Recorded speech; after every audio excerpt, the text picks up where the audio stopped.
Un autre dossier sur la table en ce moment, c'est ce bras de fer qui l'oppose à l'État de l'Illinois et la ville de Chicago. Le président américain en parle comme d'une zone de guerre et il veut mobiliser sur place la garde nationale. Pas du goût des autorités locales. Le locataire de la Maison-Blanche qui menace désormais de recourir à l'état d'urgence. On vous retrouve, Mathieu Mabin, à Washington. Bonjour. L'une des questions qui entoure ce dossier, c'est la marge de manœuvre de Donald Trump. Jusqu'où peut-il aller dans ses menaces sans franchir la ligne rouge? La ligne rouge, c'est évidemment la Constitution américaine. Oui, absolument. Alors oui, Donald Trump hausse encore le ton, effectivement, et brandit une fois de plus la menace de l'Insurrection Act, une loi américaine vieille de plus de 2 siècles et utilisée à peine 20 fois dans l'histoire américaine, ce qui n'est pas énorme, et qui autorise le président à déployer l'armée à l'intérieur du pays. Officiellement, elle est prévue pour rétablir l'ordre, mais pour Donald Trump, on l'a compris, en réalité, elle est utilisée pour reprendre la main sur des villes dirigées par des gouverneurs démocrates, tout simplement, qui lui résistent ouvertement. Et c'est le jeu de l'État fédéral, en réalité. Vous savez comment ce pays est découpé entre des grandes villes à forte majorité progressiste et des campagnes plus conservatrices, parfois beaucoup plus conservatrices. Et donc, depuis hier, c'est vrai, le bras de fer a vraiment commencé.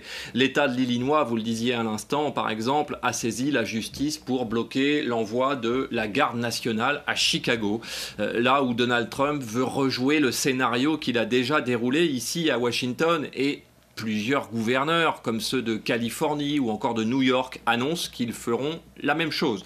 Sur le plan juridique, la Constitution encadre pourtant strictement l'usage de la force militaire sur le sol américain. Rien n'est laissé au hasard dans la Constitution. Les tribunaux, jusqu'à maintenant, ont d'ailleurs freiné plusieurs déploiements fédéraux qui étaient pourtant fortement voulus par Donald Trump. Mais la Cour suprême, désormais, pourrait revoir ses limites, et c'est tout le sujet. Et c'est là tout le pari de Trump également, tester la solidité du système et pousser le cadre juridique jusqu'à la rupture s'il le faut. Pour l'instant, il agit par touche et parle d'urgence locale à Washington, à Houston ou à Los Angeles, des villes dont, selon lui, il faut reprendre le contrôle sécuritaire. Vous voyez que c'est parfaitement assumé, mais si le président franchit le pas de l'état d'urgence nationale, alors il ouvrira un précédent institutionnel majeur, presque jamais vu. Et on a du mal à deviner jusqu'où il peut aller, jusqu'à ce que les juges l'arrêtent sans doute, ou que le Congrès intervienne, mais on ne voit pas très bien comment dans le climat actuel. De là à parler, Mathieu, d'un tournant autoritaire dans l'exercice du pouvoir. On sait a priori que Donald Trump ne le prendrait pas mal. Si on lui dit qu'il est autoritaire, c'est peut-être même tout le contraire. Un compliment, oui, effectivement. Oui, en tout cas, pour beaucoup d'observateurs ici, c'est vrai que ce serait un tournant. Oui, vous avez raison. Et même un point de bascule, en fait, puisque depuis plusieurs semaines, Donald Trump ne cache plus son intention d'imposer l'ordre par la force. Ça, c'est parfaitement clair. L'Insurrection Act que vous évoquiez, c'est l'arme ultime du pouvoir exécutif. Celle qu'on dégaine normalement face à une rébellion armée. Je ne prononcerai pas, enfin si, je vais le faire, mais il ne faut pas prononcer le mot de guerre civile, c'est pas de ça qu'on parle. Pas face à des désaccords politiques entre Washington et les États, ça n'a aucun sens. Même Joe Biden ne l'a pas utilisé pour réprimer les émeutes de Black Lives Matter en son temps. Dans la presse américaine, ce matin, le mot qui revenait, c'est rupture, effectivement, et c'est relativement unanime, hein, la presse conservatrice ou progressiste. Rupture avec la tradition républicaine d'un pouvoir exécutif et central limité. On parle de choses très sérieuses.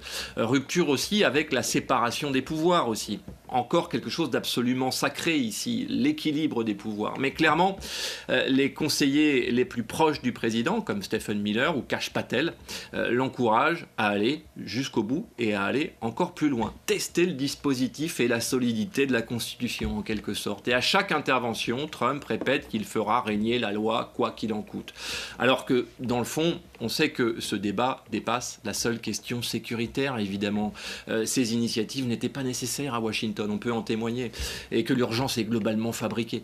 Voilà, dans le fond, cette nouvelle crise interroge la nature même du régime américain, en tout cas, elle le fragilise.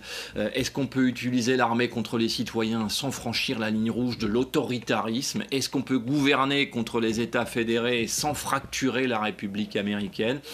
Les gouverneurs démocrates disent non, évidemment, et dénoncent même carrément une dérive autocratique. Ce sont les mots utilisés. Les républicains, eux, parlent d'un président fort, effectivement, même si les élus de terrain que sont les représentants de la Chambre des représentants montrent parfois, même chez les républicains, une vraie fébrilité. La question qui plane ici désormais, dans tous les couloirs, c'est jusqu'où ira Donald Trump pour imposer sa vision très personnelle de l'ordre. Merci beaucoup Mathieu pour toutes ces explications. Vous parliez de rupture, je peux vous dire que c'est un mot qu'on prononce souvent ici en France et notamment dans la bouche de Sébastien Lecornu.